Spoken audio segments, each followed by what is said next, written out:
What's up, Fish fam? Welcome back to 20,000 Films Under the Sea. I'm your host, DJ, and tonight we have a special episode because we are going to be giving you our spoiler-free review of the Fantastic Four First Steps. So, without further ado, get your stretch in, grab some popcorn, and don't go invisible on us, and enjoy this show.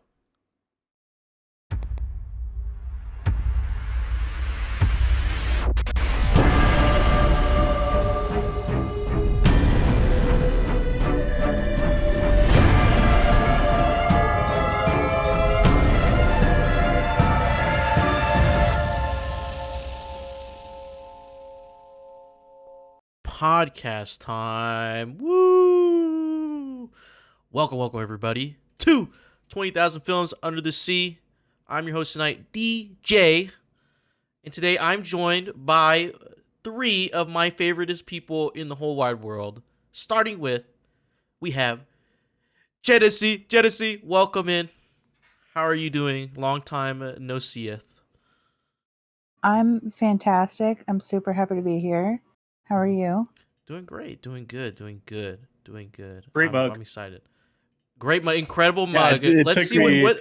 Let's enhance. Like, can we see that? Let me see that. It took me like a year, and I finally got it to her last night, guys. Don't worry, guys. We're reliable. It just takes us time. Your product will get to you if you order from our merch shop. It will get there. Don't put it that way. You know what I mean? Order from Ernell. Yeah, no. Don't order if you see Ernell and you're like, hey, can I get a mug? You know, just go straight to the website. Maybe you have more success. It'll get there faster.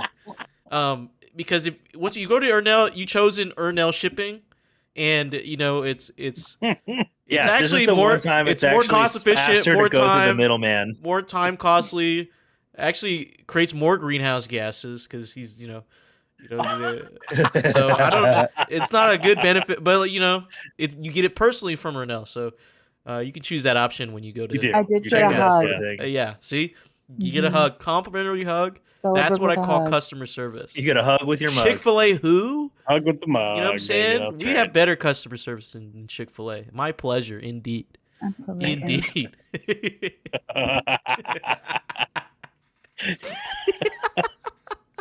It's fine. We're also, speaking of. The red on the Chick-fil-A logo. I'm thinking about the red in my life, the red in my heart for the Vermilion beard. It is Garrick Bartholomew Eaton. He be eaten because I think of food as well when I think of Chick-fil-A because I've eaten there before. Once upon a time. Yeah, that was a different time for me. No, I'm not currently. No. I'm reformed. Trust me, I'm reformed. I thought Chick-fil-A's were only for where gay marriages happen and where street fights happen. I didn't realize that was gay an marriage at a eatery. Chick-fil-A. You eat there? You can. I used to. You used to be able to. They moved the fights over to Waffle House. Yeah, no. The fight's always been at Waffle House. That's the premier spot. Because the fights, think of the other restaurants are the other leagues, and the Waffle House is the championship league. You know what I'm saying? That's you're fighting for the belt. Okay, if the worker can parry a chair, that's an elite. That is elite company you're facing. You get what other restaurant has a jukebox that you can put your battle theme to? Waffle Houses have jukeboxes? Yes, they have an electronic jukebox. You can go in. Waffle House has their own recording company, and they have their own songs. And you can scroll through all their albums. They have Waffle House genre, music and everything. Am I being punked? No, I'm being dead ass. I'm being so for real right now. This is not. No, for real. He really That's is. crazy. For real. No, because I bleed Waffle House. Okay, Waffle House is an institution. Okay, I know for a fact if Waffle House is open, it's gonna be okay. Wind, hail, snow. If Waffle House is open, that means it's fine. If it's closed, oh my God, red alert, we got to get out of here. But But I mean, speaking of red alerts and red flags, Okay. All right. we have lastly Ernell Okay. Pizza. Garrick was so ready, dude. He was so ready for that to go to him. Like, you better not. No. Thank God. I forgot. I didn't let you speak. We just went off into Chick-fil-A. My fault. That's on me. Terrible host DJ Simfix here. It's honestly fine. No, I mean, like, let's be real. If it was me, I would have passed that ball to Garrick. I would have been. No, Garrick, It's not your the face first- I said mean, no. Your yeah. face said enough, Nope, and that's sure what we ain't. need you for. You know what I'm saying? You know, man of not many words. You know what I'm saying? But millions of That's face so expressions. not true, though. I'm The a man fucking of- yapper, dude. That's Just true. enough He's words. such a Just chatty enough words. Cathy. All right. Before I get to her, Garrick, how are you doing today? How are you doing? I forgot to ask that. I forgot today was Friday. Actually, like it was kind of a weird day. It was like a non-Friday Friday.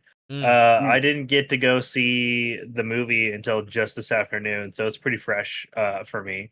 But I'm gonna go play some Warhammer tonight after we're done Oh, here. yeah. So pretty excited. yeah. Pretty excited. That's very exciting. That's very exciting. Love that for you. Hell yeah. Love some good old Warhammer. Love Warhammer. Yeah. Shout out to the 40K universe, man. Mhm. Ernell, For the how Imperium. was your day today? It was good, man. It was good. Great, I don't care. All right, moving on. Excellent. Anyways, Yeah, I mean, like today was fine. Unlike some of the experience with the movies last night. Oh, really? Unfortunately, the person I was sitting next to smelled so bad, oh no. Really? so bad. Bro. It He wasn't was. didn't sitting you know next to me Devin? this time. I honestly, and especially because Devin's gonna listen to this later on, would much rather have Devin trying to talk to me through my headset than to deal with the BO I was dealing with. Guys, it was bad enough that it was distracting me during the movie. Oh, That's no. fucking And rough. that's man. bad. and That's bad. and it was like if I was not actively eating or drinking something, the smell would be Oh, dude, you would overwhelming. have found me moving seats, Dude, And, someone We couldn't. Theater was full. someone sat was next to me full to the brim. like three-fourths of the movie. Like he's like, because I had my drink, because like someone else sat to my right, so I was like being respectful. I moved my drink over to the left arm, and then some guys like, you know, he's standing like over here, and he's like, I'm like, oh yeah, no, you can sit right. And he decides, there's, by the way, whole row's empty on my left, decides to sit next to me. And I'm Who the smelling what I fuck think does that? is deodorant I hate and it when cologne, people and it's do just like that. hitting my face. I'm like, bro, what's going on? Like, why are you here right now? Like you can joined the movie clearly like, see I came to this movie theater on my own by myself. What makes you think I want company?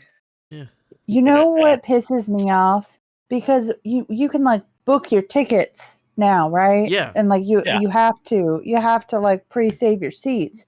And so I've had it on more than one occasion where I feel like the courtesy thing is that if there's a wide open row, Mhm. right?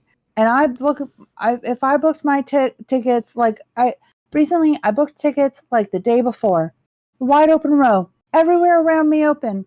And these motherfuckers sit right next to me. You go at Yeah. least one seat over. yeah, yeah, It's rude. The whole yeah. the whole row is open. It was literally just us all sitting next to each other, rubbing arms like we're friends. I just don't understand how like someone is so like consciously not aware yeah. of the But way it's they the fact that smell this enough. guy came in like 3/4 of He the was movie. pheromone I've already been sitting next to someone, like, you know what I mean, and him and his family on that side, because they are, when I booked my ticket, I already saw that was, you know, they rented out like 2 seats over, but I guess like they got their dad in or whatever, or uncle, to sit like the one right next to me. So I'm like, okay, I guess I got to live with that. But like the whole left, free. This guy comes in, he's like, you sitting there, like, what?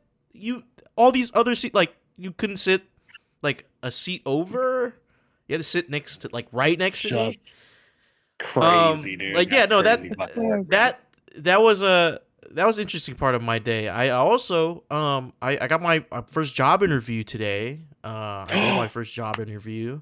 Oh shit! All Hell right, yeah. DJ. Okay, So, sir. All right, I'll big hear dog. by Monday if I get the position. Apparently, there's me and 5 other applicants. So, hopefully, I made a good impression. I did. I went to my interview. Chopped it up, and then this is like in a bougie I guess bougie shopping center.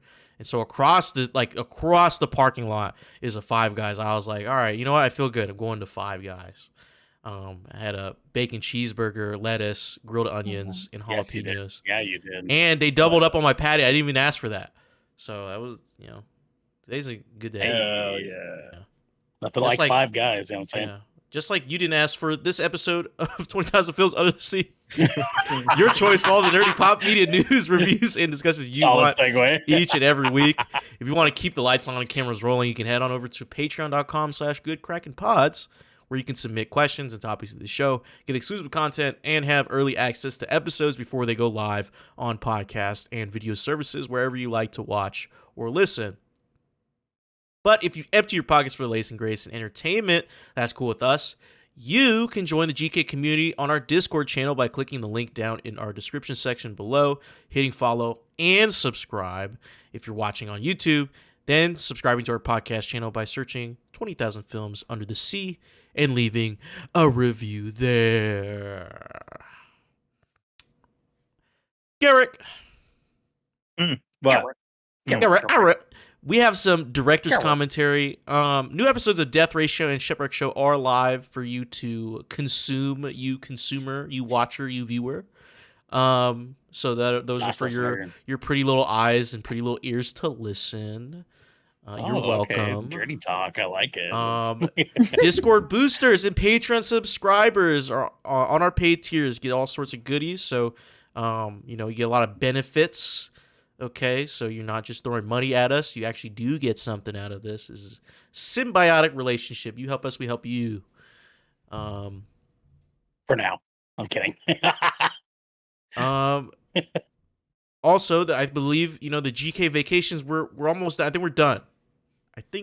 Yeah, after this week, we're all done with the vacay. No more sitting out in the sun. No more sunshine and rainbows. It's just dreadful work. Gray, overcast days. That's right. From now on. That's right, DJ. Okay. Yep. This is a depressive podcast now. I've hijacked this emotional roller coaster. We're slamming on the brakes. Love an emotional roller coaster. Me too. Ernellius. Yes. What do we have next for the people? My good sir, that is a great question. Yeah, as you pull up the document on your end. No, dude, I have it. I have it. Right as you pull up the show notes on your end here the entire time. The monologue. The monologue. This is where we talk about hit movies and shows that are releasing from today's dated recording through to the next week, next episode. So next Friday, which is August 1st, but today, as of this recording, this is Friday, July 25th, which has featured the Fantastic Four First Steps, which we're reviewing today. If you didn't hear before, right. If you were tuned out before, that's what we're reviewing later. Happy Gilmore 2, in theaters and on Netflix. Oh yeah, is out today. That's right, baby. This horror movie called House on Eden is in theaters. I don't know anything about it. I'll be real. It's more of a horror comedy. So there's a TikTok creator named Selena Myers who she was known for which one of her videos went viral? She put out a series of videos of things she does when she sleepwalks. And it's some of the shit that she does is super bombastic, but she's just oh yeah, fit girl that it would after she ate cheese. Yeah. And now she plays pranks on her boyfriend or whatever. This is her movie Oh, with the other okay. creator, Call Me Chris. It's not doing well. I Unfortunate. honestly, you know what? Good for them for trying. Support small businesses, man. We gotta go see Absolutely. this movie. Have an effort. Absolutely. Not Tuesday. It's Thursday, July 31st. Tuesday. Which is the following week. Twisted Metal Season 2 comes out on Peacock. So you have a Peacock subscription. Peacock. And you liked the first Twisted Metal. Wasn't the first Twisted Metal on Paramount? Or am I tripping? Or was it also on Peacock? No, it was on Peacock. Okay. Yeah. I mean, Paramount gets all the stuff. Or actually, no, Peacock gets all the stuff that Paramount doesn't want. Bro, what the fuck is even on Paramount, dude? South Park. Oh, I think doesn't Paramount have School Spirits?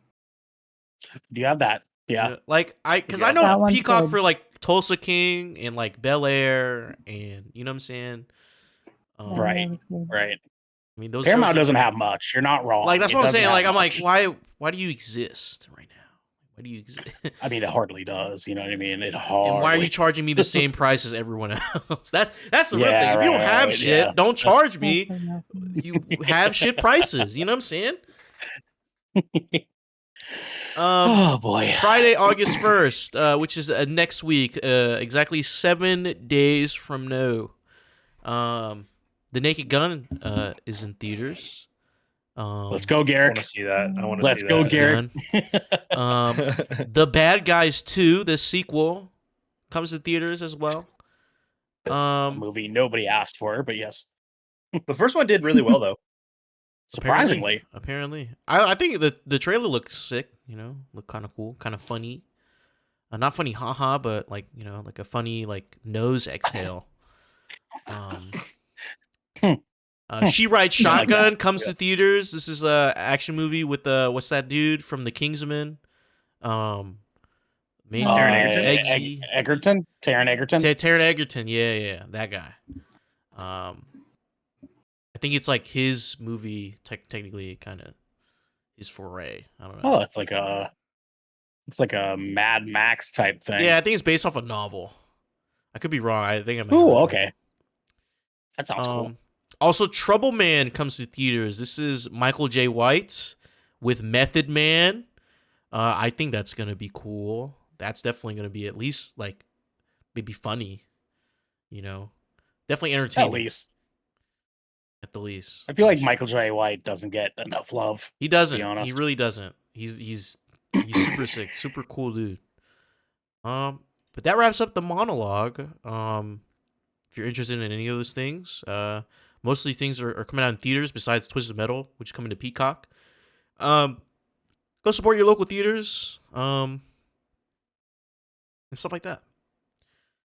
Yeah, absolutely. Without further ado, I guess we can go into the meat of it. Garrick, can you tell the people what we got going up next? No, I cannot. No, I do you not cannot, and that's why I will do it for you. That's why, and that's why I will tell you guys at home that we're going into the final cut. Woo, final cut. Yeah, there we go.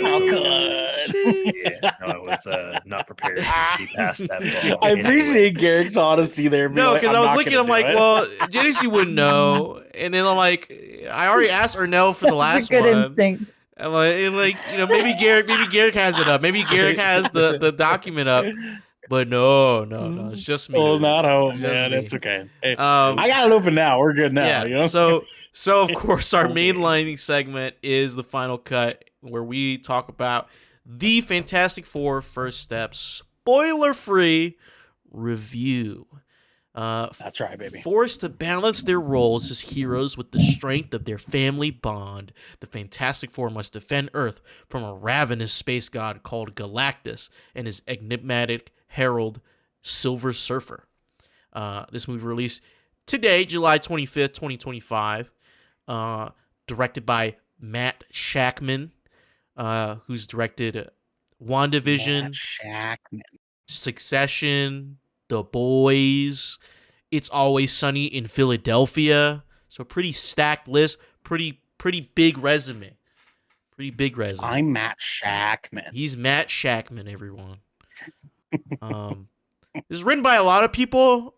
Josh Friedman, Eric Pearson, Jeff Kaplan, Ian Springer, and also Michael. I don't think I'm supposed to put that there. No, that's not Michael. Not Michael. I added that on accident. But yeah. There you go. Okay. But Josh Friedman, Eric Pearson, Jeff Kaplan, and Ian Springer. Josh Friedman did some writing for Avatar: The Way of Water, that movie. Eric Pearson worked on Thunderbolts. Jeff Kaplan did Bert and Ernie's Guide to Friendship. Also, Ian Springer did Bert and Ernie's Guide to Friendship, so they worked together on that. And they also worked on The Last of the Great Romantics, if anyone knows that. You know, I do not know that. Sounds like an old person movie. You know what I'm saying? It was a TV show, I think. I'm not sure. I didn't do too much research. Because I frankly didn't care. So no offense to Jeff Kaplan and Ian Springer. I'm more interested in Bert and Arnie's Guide to Friendship. That one intrigued me a little bit more. The music's by composer Michael Giacchino.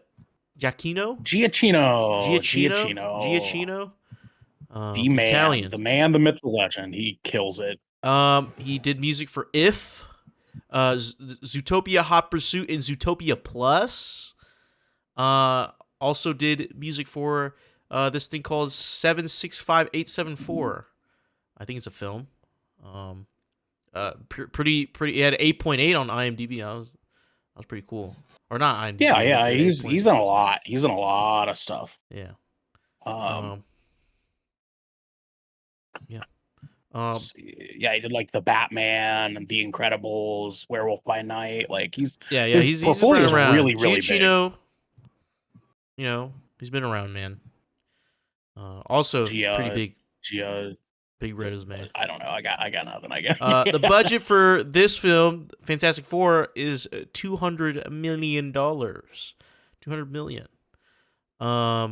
Box office, when I checked earlier today, so a few hours ago, this was just the previews, was 24.4 million. It's definitely higher now at this time. And we have a runtime of 1 hour and 55 minutes. Yes, sir. Mm-hmm. We also have some fun facts for you guys. I'll list them out for you. Matt Shackman reveals that the film takes place on Earth 828, which is named after Jack Kirby's birthday, August 28th. I'm Matt Shackman. He's Matt Shackman. I'm Matt Shackman. The Excelsior rocket in the movie, which Reed, Ben, and Susan and Johnny Storm take to space, was named after the catchphrase of Marvel founder Stan Lee. In the comics, the rocket was named Marvel 1. That's right. Some food for thought. If your brain was hungry. For them to change that name, but it's okay. It worked. Our last fact here: Pedro Pascal revealed he worked on a transatlantic accent for the role, but had to drop it. Quote: "They had to keep on pulling me back from a very mid-Atlantic, early '60s kind of talk. They had a dialect coach that was sort of gonna help us into that kind of dialect, and I took it so well. They were like, talk more like yourself." But since he was so immersed in the role, Pascal struggled to shake it off. Quote, "I had a hard time doing that because I was so into the era, which for me was something to step into, so that it's different than what we've seen before. I think that what they've created is something that we haven't seen." End quote. Shout out to Jenesy. Can you do a 60s mid-Atlantic accent? No. Can you do that? Absolutely not. First of I all, the think it only sucks. accent I can do other than my own is Southern. Is the only thing I know. I am a one-trick pony. And Garrick, make it happen. I can't do that shit, dude. I think the transatlantic accent Can you do it, Ernell? No, God, Yeah, no, dude. I think that means. you have to take a lot of practice to do that. Yeah, I mean, I don't even know what a mid-Atlantic 60s accent sounds like, to be honest Me with you. either, actually. I don't even know what mid-Atlantic Transatlantic, means. I do. What does Transatlantic? Mid-Atlantic mean? I don't know I think any it's of the the same Atlantic. thing as I don't know what transatlantic that sounds like. accent. But Mid-Atlantic. sure. Oh, okay. Mid-Atlantic's But, just like, like what the is it? northeast. It's like the northeast of the states. Mid-Atlantic, I So guess. it's just like an over-encompassing Northern accent, northeast. northeastern. But they Yeah, also have a lot of So accents going on over there. It's a a lot of lot accents. actually. Yeah. So did they all sound the same in the 60s? Well, yeah, because the translated accent was like used for broadcast, like so. Of course, normally they wouldn't talk like that, but like anything for films, movies, like how like those old films you used to watch, and then like they have like this heightened like speech, like Yeah. It's a very specific radio voice. Yeah, it's a specific that voice. radio voice is Yeah. the transatlantic accent. Yes. Oh that- yes, that- Andrew Ryan and BioShock. Okay, that makes sense. Yes, That makes sense. yes. Gotcha. So it's like Exactly, yeah. Okay. So Okay. all That the makes actors sense. like kind of like adopted this. They thought like, oh, like we want everyone to understand it, like across the United States, I guess. Yeah, that would have been. But it that would've been sucks. real weird. It sucks. It's the worst. I think we should never go back. People who romanticize that should not. Maybe that's maybe 60s. Also, the 60s was not a great time to be romanticizing. Okay, not a great time, especially if you're a minority, and especially if you're black. No. So that's right. Yeah, that's right. I just made you feel bad, whoever if you felt that way. You're obsessed with the 60s. Yeah, I do though, like DJ. I think it's really interesting, like the fact that they wanted him to go to his usual accent, because as we were watching the movie, I felt like it was Pedro he's a phenomenal actor. Yeah. And he does a wonderful job of like bringing something fresh and new to each character that he plays. But watching this one, I felt like it was the first time. Well, I don't know. There's something uniquely Pedro about all of his characters, but like I felt like it was the closest thing that I felt to actually watching him, like in interviews. Like it felt like the closest thing to Pedro Pascal as I had seen. So I think it's really interesting that they wanted him to. You can kind of hear it though in some of his speech, and not because he's not just like acting as Reed Richards. He's also putting on that transatlantic accent. Like there's the residual practice. There is a little something there. Yeah, it's like we will protect you. Like what I'm saying, like the in right. the inflection on certain words and how that's going about. So, I agree with that. I totally agree. So I mean, we just gotta cut into it. Who wants to go first? Who wants to go first? Well, I know Garrick was saying that he has the least to really say about this. It sounds like. So I mean, Garrick, if you want to throw down, go for it, dog. Sure. Yeah, this is a Superman. But no, it's a good film. I did have a really good time with it.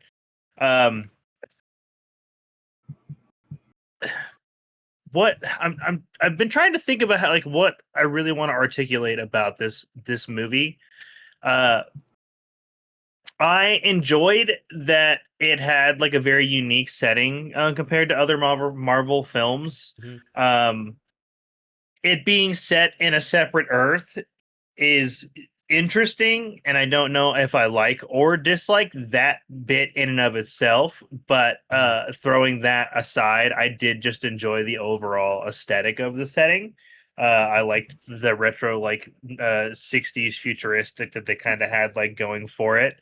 It definitely made it unique and it visually throughout the the entirety of a film in its own way that no other Marvel film has ever really done so far. I definitely think that a large majority of what makes this film as good as it is cast chemistry. A lot of it comes down to not even necessarily good dialogue writing, but it does come down to like just good on-screen chemistry. Pedro and Vanessa Kirby were fantastic. Julia Garner and Joseph Quinn were fantastic. Honestly, everybody just got along with Eben. like on screen, like I thought he was fantastic as Ben. I do think Vanessa Kirby as Sue Storm is like the best, strongest cast character of the entire film. She absolutely fucking crushes it. Every time she was on screen, I was just like enthralled.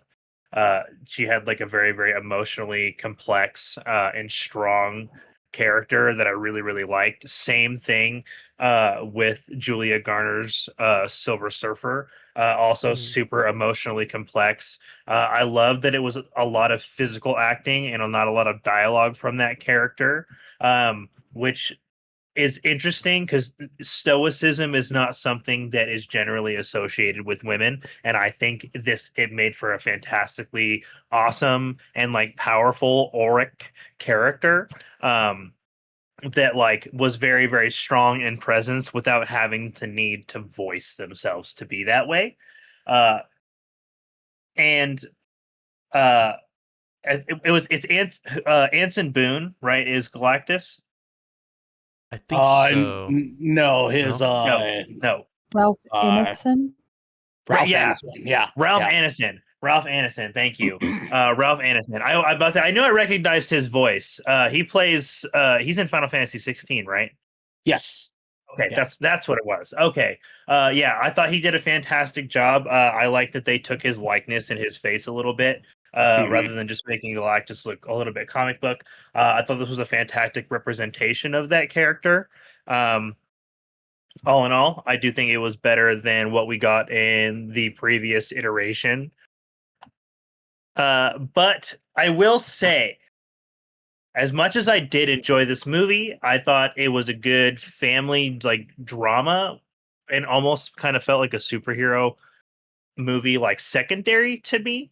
Mhm. Um, uh, I I had a hard time really liking and like loving the plot because of the nature of the plot that they chose, and it's really hard to get engaged with the Fantastic Four when the plot to me really felt like, yeah, they added in some new stuff, but we've definitely been here before. Mhm. Uh, and like, I really liked that I loved the route that they took for the finale.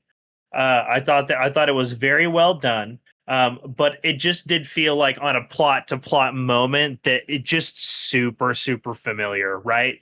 And I Mhm. think that's just kind of the curse of being a Fantastic Four movie. Um, I will say this is by far and away the strongest iteration of the Fantastic Four we have ever received on screen. And for that, I am eternally grateful. This is great as their first steps, as the film says. Um, we had to Mhm. get past this moment and like this sort of arc for them to be able to go on and do other things. They're very obviously set up and poised to be much more important characters given the nature of uh they do kind of show it in the trailers, but in case you're one of those people that doesn't watch the trailers, I won't talk about the thing. um they like there's a character that's introduced that is going to be obviously pivotally important to Yeah. Yeah. like the Right. story arc going forward, and that is obviously going to make the Fantastic Four pivotally important in turn. And I'm very interested to see what they do with that. They did subvert my expectations, because I will say, just out and outright, I was expecting them to not be in Earth 828 in some form or another at the end of this film, and it didn't go there, and I was a little shocked by that. So they subverted some expectations there, which I appreciated. The ending was very Mhm. abrupt, but not necessarily in a bad way. But like I was expecting maybe another 5 to 10 minutes at the end, Yeah. and then it ended. And I was like, "Oh shit! All right, we done." And then yeah. So I think this is the strongest iteration we've ever gotten. But there is a lot of familiarity with just the way that these characters function. It's kind of Spider-Man-y in the way, right? Where we're like, yeah, we've been here before. We're doing some of the same things, especially with the fact that they chose to go with Galactus and Silver Surfer, even though that's what the original film did exactly 20 years ago. So that's kind of my qualm with it, I suppose, is that it didn't feel as fresh as I was maybe hoping it would based off of the trailers. But all in all, a good watch and great Marvel movie. Sure. Oh yeah. Sure. Oh yeah. Jenesy, do you want to get a crack at it? I would love to take a crack.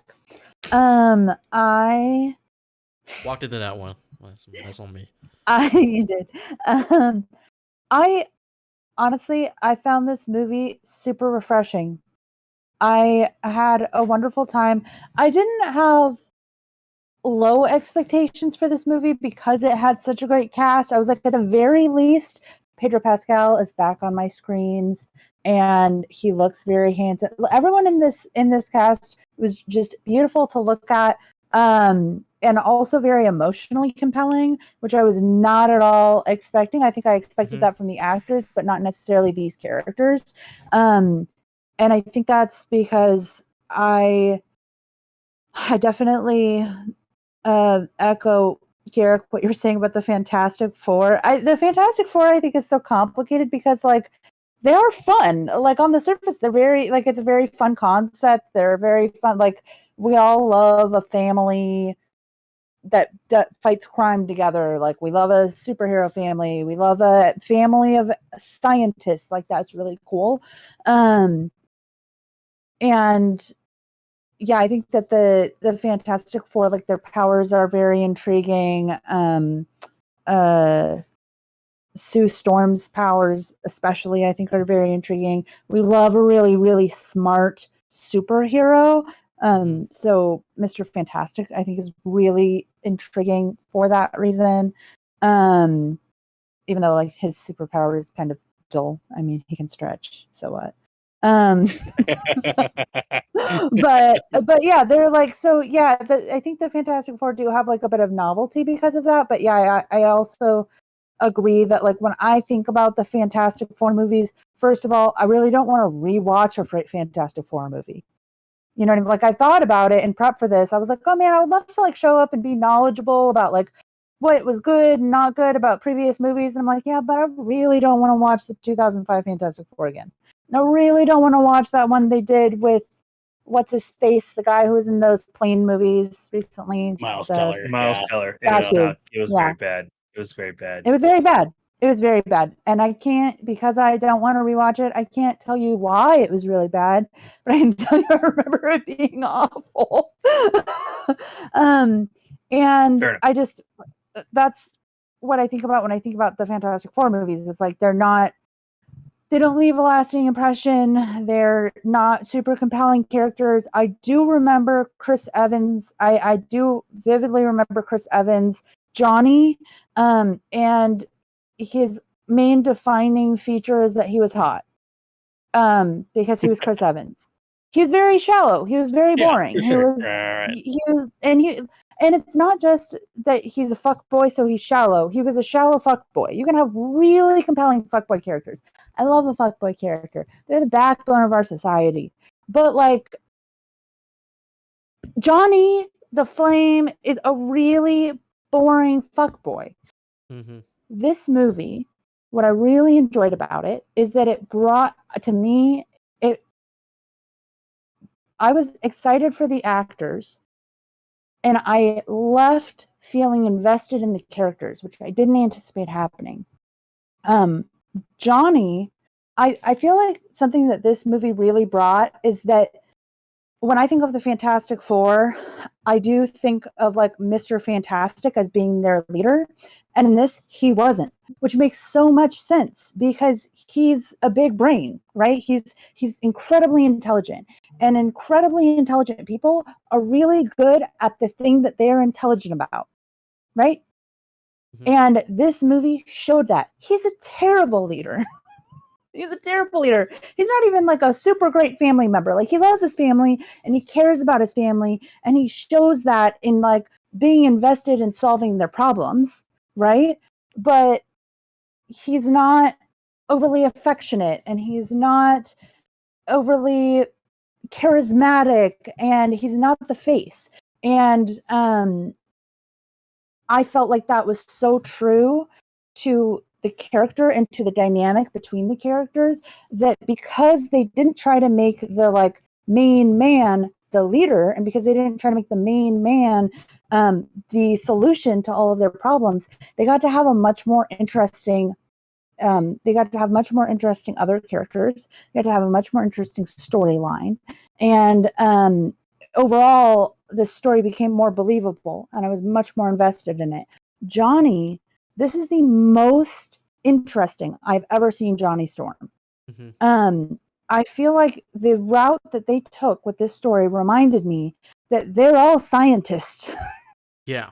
They're all smart.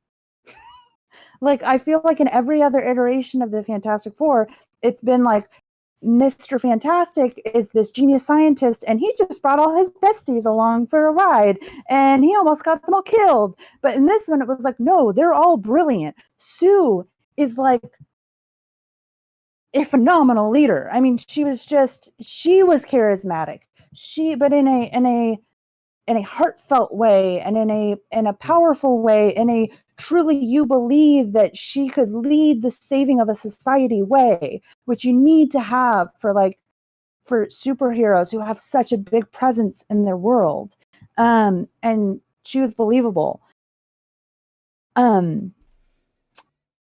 Johnny was so interesting because they kind of let him keep his like they made little nods to him being a womanizer, or to him, being a big hit with the ladies and whatever. But that was his least characteristic. That was the smallest thing about him that got time. The first thing about him was that he was a family man. He was a brother. He was other things, which I won't say because they're spoilers, but he was invested in his family, right? And that is compelling, right? If you're just this shallow fuckboy, why are you trying to save people? Why are you fighting this villain? Why are you doing all of these things? Johnny's doing it because he wants to save his family, right? Because he cares about his city, because he cares about the people in his community. And you actually got to see that. And he was brilliant. Yeah, Garrick.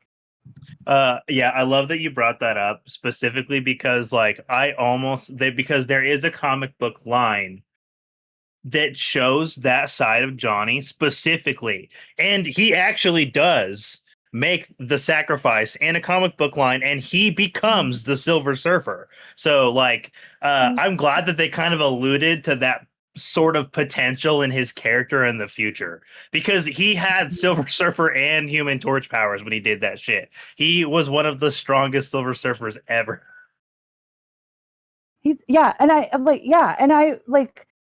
I also think, just like on a surface level, like a visual and aesthetic level of this movie, it was one of few Marvel movies that actually felt like a comic book to me, because they did that like 60s futuristic thing. Like, it felt like you were stepping into a comic book, which was really fun.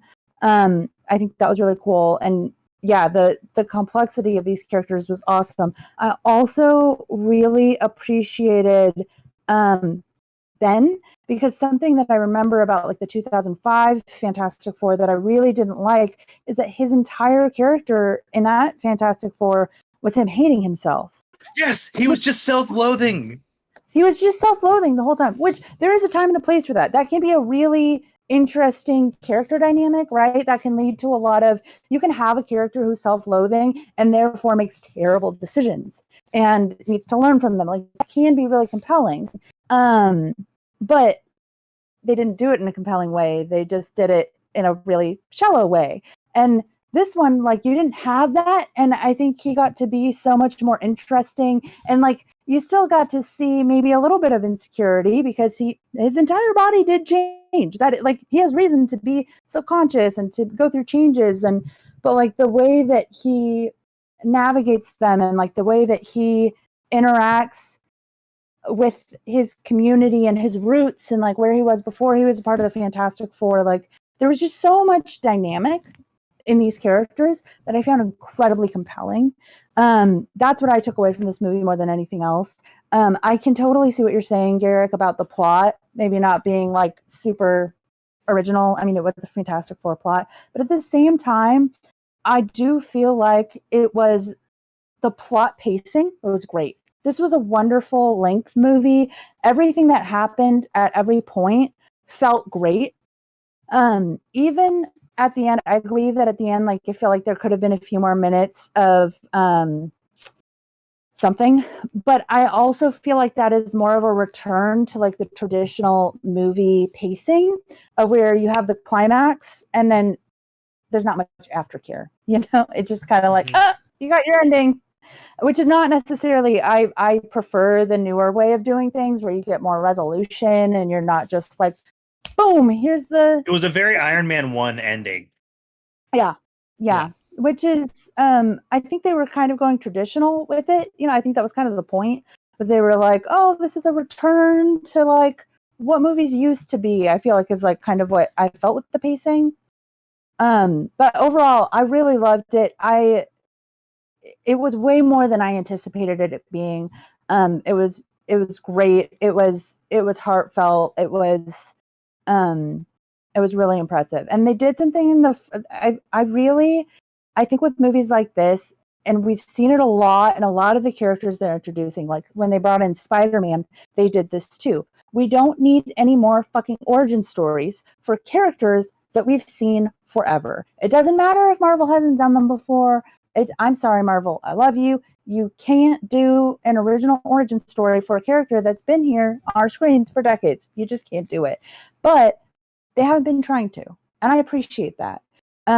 With Spider-Man, they didn't give him a whole movie showing him get his powers. I think those are so dumb and they need to stop happening. We know how he gets his powers. Right.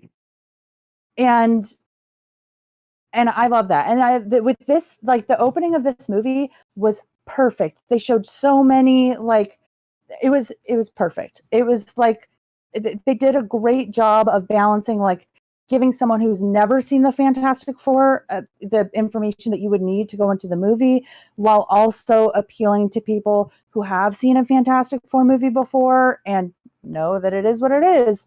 And I feel like they balanced that really well, which was impressive. Hell yeah. Sweet.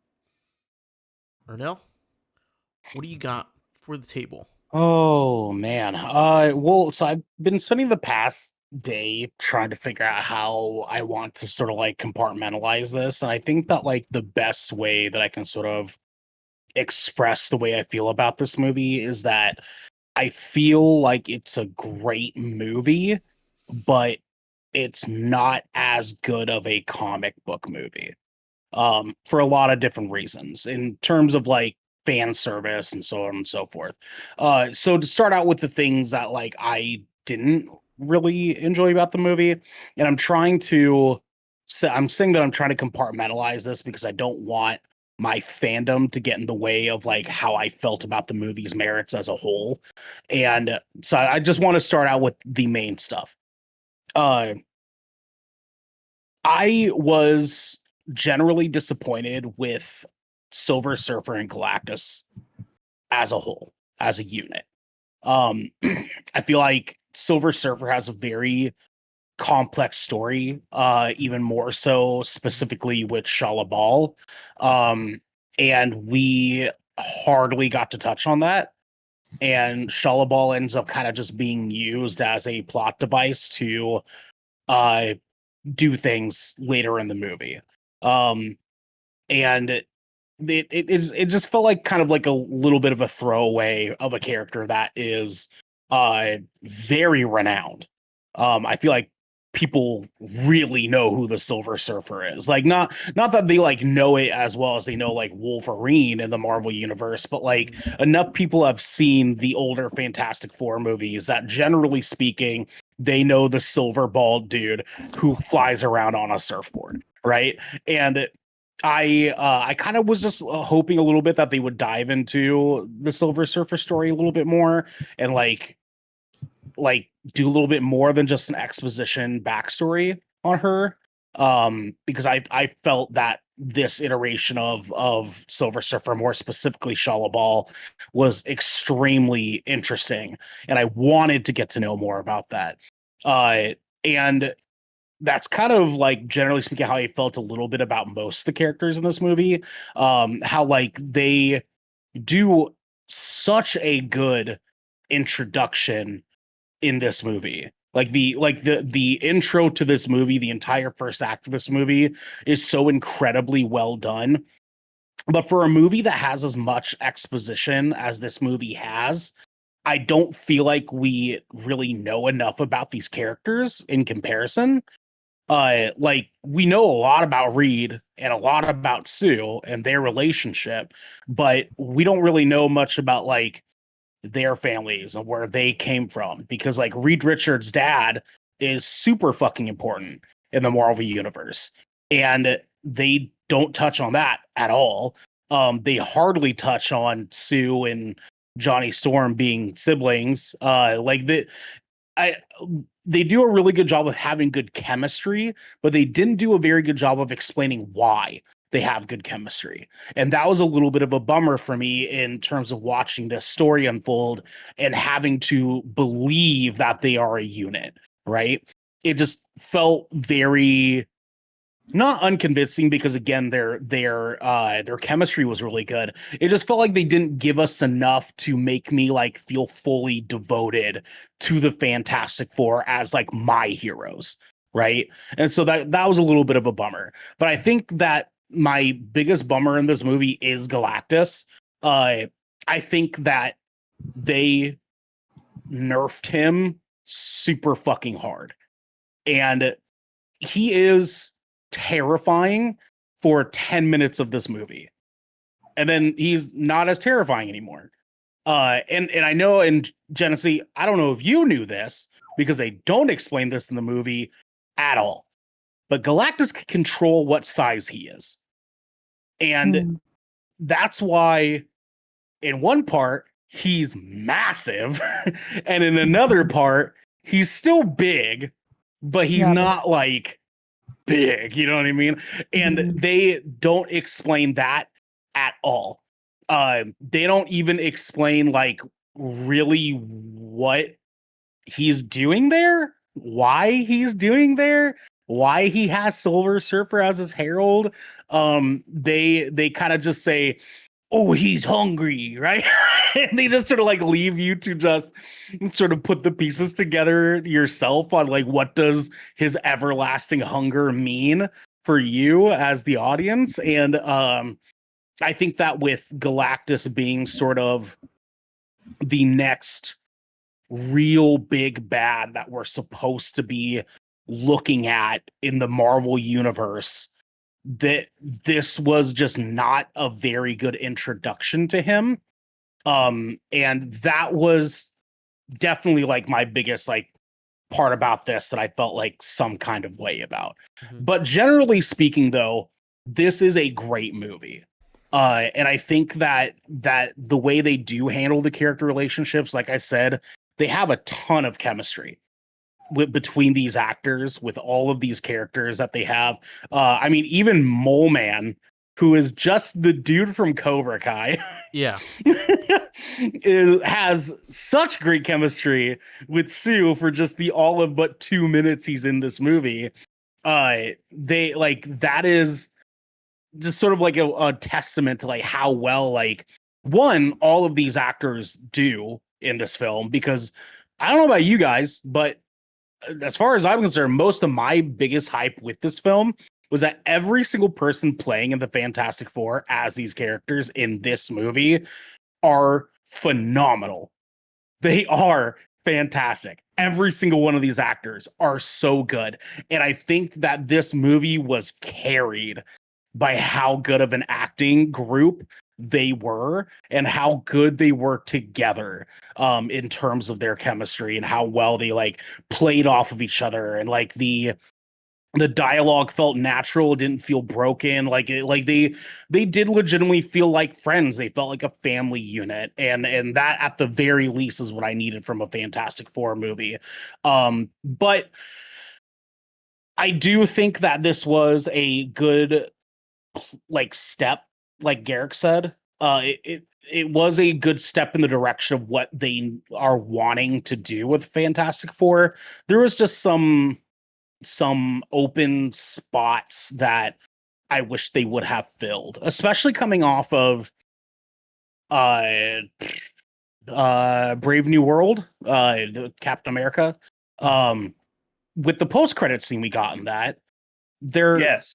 is no connection between that Yep. and this. That's a great point.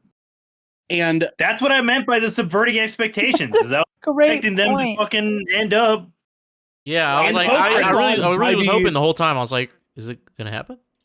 Like, when's... well, I'll be honest with you. When we got into the second act of this movie, I thought it was gonna I happen. was like, oh I fuck, thought- are they about to like take us into 616? Like that's fucking sweet, because that would have meant that like everything that we saw in the trailer meant something completely different than what we would have thought. Mhm. And they didn't do that. Yeah. And and again, that was a little bit of a bummer, but like, I mean, generally speaking, it's like for every one thing that like I felt weird about in this movie, I felt better about because of like the good things that they do pull off in this. Mhm. The action set pieces are really, really good. I don't think there's enough of them. We didn't spend enough time Yeah. figuring out their powers. And Yeah, that I felt, love the Human Torch's design in this movie though a lot. I just gotta say.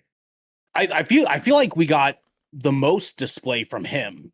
And I agree. I think that Human Torch in this is the best the Human Torch has ever been. Period. Like even he though we was got real good. super fucking hype about him showing up in Deadpool, this is the best Human Torch we've ever gotten. Point blank. But he's the only one we really got a good like observation of their powers. And that's because he's sort of like, I don't know, that's the only way he knows how to like do things is to be the Human Torch, right? And so it just sort of like came, par for the course. But I mean, like it just the movie served its purpose. I don't think it served the audience in terms of comic book fans and like Marvel fans. You know what I mean? It was fine for what it was trying to do, and it's cool for like where like Marvel is supposed to be going in the near future. It's fine, it's serviceable.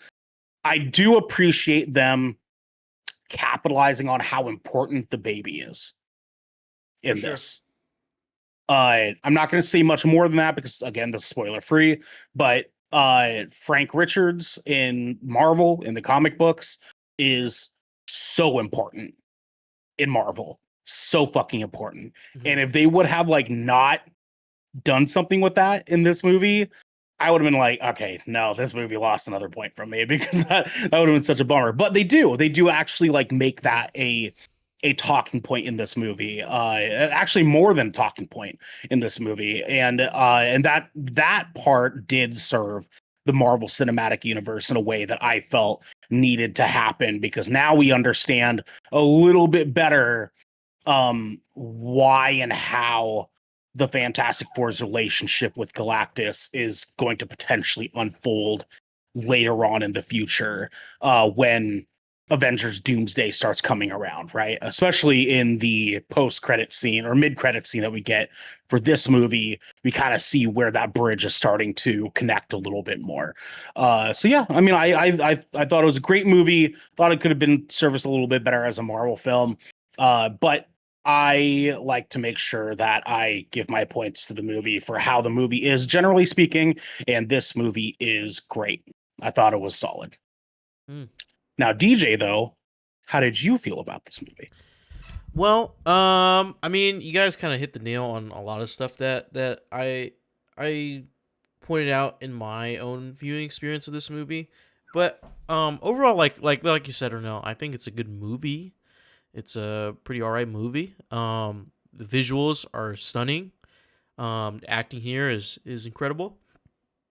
It just didn't feel like, especially coming off of Superman, it didn't feel like the comic book, like a comic book to movie. It just felt like a movie about Fantastic Four. And I like the setting that they chose. Like, it is in this alternate Earth, but technically kind of like in the 60s ish. and are advanced. stuck in the 60s, Yeah, right? like in terms of the era.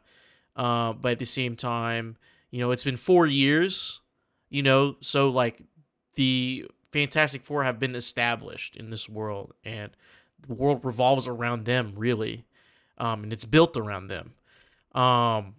So I I kind of, and they kind of like speed through like this little montage of like what's gone down in those 4 years.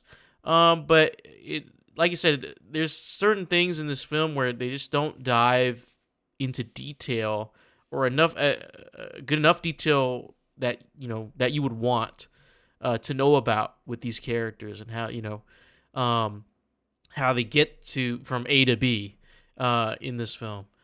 I do like the directions of of Johnny. I think that was really cool. Like I like you said, Jenesy. Like I was in the theater. I was thinking like, oh yeah, like they're supposed to be smart. Like this is, all of them are supposed to be like geniuses. Like just Reed is just the biggest genius of them all. Um, and it was really really cool to just see Johnny Storm just like do his little thing, and each one has like a responsibility. Like they truly do feel like a team and a family. um yeah, it just I feel like it became almost like a drama. um Even like towards the beginning of the movie and like the middle, like the conflict between Reed and Sue, um and then in regards to the rest of the world, how they react to their choices. This film could have easily went like a whole different direction, just addressing how do these like people who are heralded as like almost like gods in this world, how do they handle when the entire world just like does a 180 on them. That could have been a whole movie in and of itself. But that gets solved up because, of course, we have the reason why is the bigger problem. Yeah, I don't know. It was fun. It was decent. I just it didn't blow me away for the amount of like marketing this movie has. I thought it was gonna be like Yeah. I didn't want to have high expectations, but like just seeing this trailer over and over again when we saw like 8 other movies throughout this year, and we're seeing these new trailer, and we're like, okay. And again with the Captain America movie, that post credit scene, we're like, okay, so there's something, there's got to be something there. And we didn't get it, and it didn't reach that height that I thought it would, or I thought it, or wanted it to hit. Yeah, I mean, it's just decent. It's decent. It's the best Fantastic Four film. You can say Wait. that like confidently. I'm pretty sure. Say that again. Oh I my god, shut I up. think it's fantastic. Say that again. Yes. That was it. Did you see That that? was Did you it. see that? Yeah, no, that Did you great. see It's that a great video where edit. they like Yeah, repeat they it? loop Dude, this it. is so good. It's so good. Continue, DJ. I'm sorry. Yeah. Yeah, I think this movie is cool. The characters, I like the designs. I like their suit designs. It's like this like Mhm. it looks like a sweater, but like it looks comfy but like practical, and that's what I would hope to see from like how Reed Richards would like design these, or how the Fantastic Four would design this stuff in this type of trapped era bubble-ish thing. Um, yeah. What else? Uh, Yeah, just not blown away by it. Yeah. yeah, Yeah. not yeah. I'm not. It was cool. It was a cool movie. It's a cool movie. Um, yeah, that's it. It's just cool. It's cool. It's cool. It's cool. It's cool. All right, it's cool. Yeah. We're. You know what? Everyone gets some great points. I agree with most of them, but of course, there's someone who's supposed to be here who's not here, or who said he wasn't going to be here, but he actually went to see it. It's Xander did a write-in for Fantastic Four, and I will read you it, and then I will give you his rating, and then we'll all give our ratings and if you should see it right away. Sure. Fantastic Four review. Finally, a solid Fantastic Four film. Much like Superman, I appreciate these films starting to realize that many fans of these characters are already long familiar with their origins, and instead of wasting a good majority of the film on said origins, we can spend that time with our heroes at their peak. The chemistry with each member of the Fantastic Four felt natural and believable, with the standouts for me personally being Ben Grimm and Johnny Storm. Each actor did a wonderful job at capturing the essence of their characters' comic book counterparts, while simultaneously bringing something fresh and new to make the characters their own. This movie is actually a lot more sci-fi than one may realize, and the attention to detail was very well done. For example, in parentheses, and we're getting a little bit nerdy here for a second, out of parentheses, there are a series of sequences that take place in space in which lightspeed travel is used. These sequences feel as though they happen in relatively quick succession, but the time they return to Earth, you find out they've been gone for a month.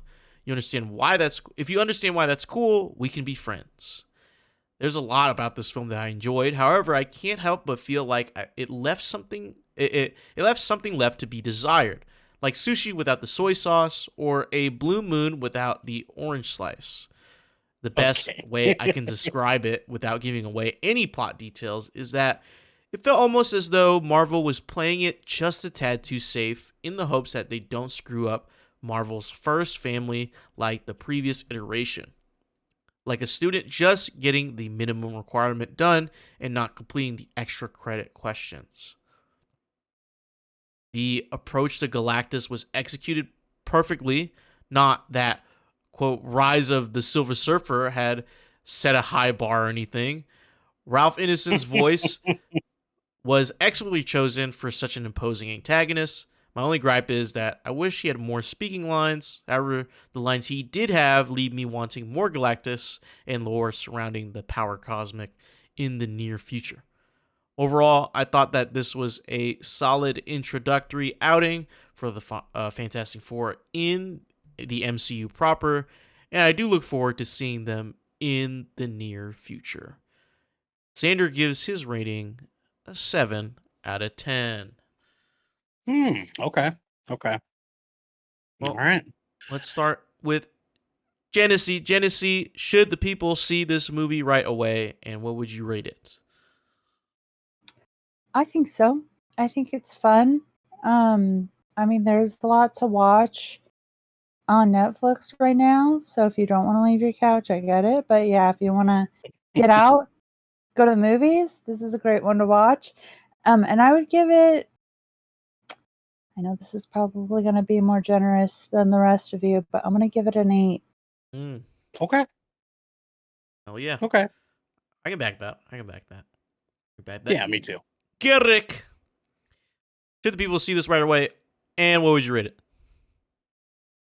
Yeah, I think it's a really fantastic, really fantastic Marvel movie. Pun intended. It's great. I think there's a lot going to it. Like I said, the character chemistry is great. Just don't expect any character growth. There's like almost no character growth in this film. Like it is these characters are established, and this is kind of who they are. And this is how they do things, react to things. No arcs. We just here.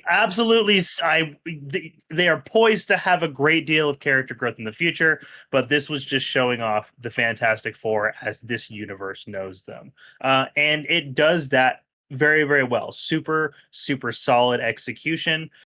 It's just very familiar, especially if you've watched any of the previous Fantastic Four films. And Galactus is a much bigger role in the Marvel universe, just generally speaking, than as a Fantastic Four villain.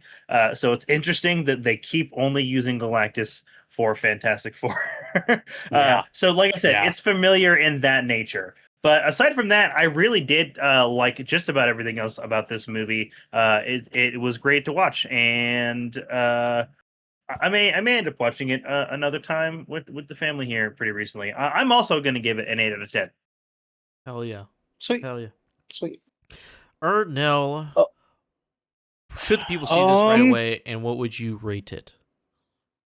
Yeah, man. I mean, yeah, I would say yeah, especially for Marvel fans, especially for people looking for a good summer flick. I do think that it's worth seeing in theaters because, especially if you get a chance to see it in IMAX, because apparently the format changes whenever Galactus is on screen, and that sounds fucking cool as shit. So definitely see it that way if you are able to. But yeah, I mean, like the movie's good. It's great for what it does, and I think that like even though there's some things that I definitely thought needed to be worked on, it does have a lot that is really, really great in this. The second act of this movie is out of this fucking world. So fucking good. Yep. But then this movie is missing an entire act. and I feel like that is sort of like my biggest thing that I feel a lot of people might have some issues with this movie, but it is worth seeing, especially if you are committed to the Marvel Cinematic Universe the way that we are, and especially if you like a good, decent superhero movie. This will be a 7 out of 10 for me. Okay. Yeah, no. I think you should see it right away. Even though it wasn't like didn't blow me away. I think it's still a great movie to watch. It's definitely fun. Bring somebody with you always. To the movie theater. It was great visuals. The soundtrack pretty good too. It's very like simple. You don't really hear much, but when you do, it's like, oh yeah, it's hidden. Everyone's great. Pedro Pascal's in it. I mean, that's always a plus. Daddy. It's always a plus. Yeah. And I think I'd give it a 7.5. 7.5 out of 10. Oh, 7.5 okay. out of Okay. 10.